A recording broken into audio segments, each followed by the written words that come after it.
you got to know that there are differences in intelligence. It's really important. If you go into a job and you're not smart enough for that job, you're going to have one bloody miserable time. And you're going to make life wretched for the people around you because you won't be able to handle the position. And as you climb hierarchies of competence, the demand on fluid intelligence increases. And so, unless you want to fail, you don't put yourself in over your head.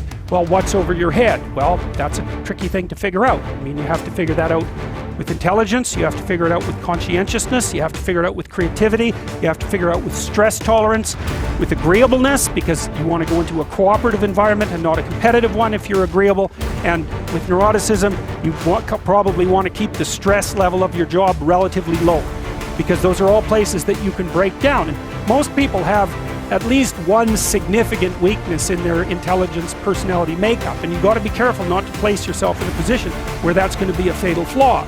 But what you really want to do, as far as I can tell, if you want to maximize your chances for both success and let's say well-being, is you want to find a strata of occupation in which you would have an intelligence that would put you in the upper quartile. That's perfect. Then you're a big fish in a small pond. And you don't want to be the stupidest guy in the room. It's a bloody rough place to be. So, and you probably don't want to be the smartest guy in the room either, because what that probably means is you should be in a different room, right? You should look at a place where if you're right at the top, you've mastered it.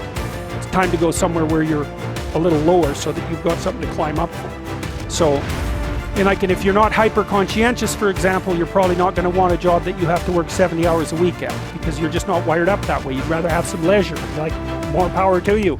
If that's how you're wired up, there's nothing wrong with having some leisure.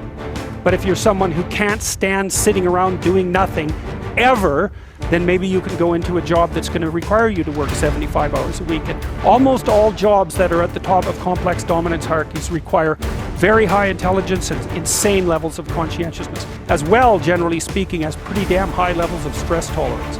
You know, because that can knock you out too, because there's going to be sharp fluctuations in your career, generally speaking, at the higher levels of a structure, and you have to make very complicated decisions, often with very short time horizons. So you have to decide if that's what you want.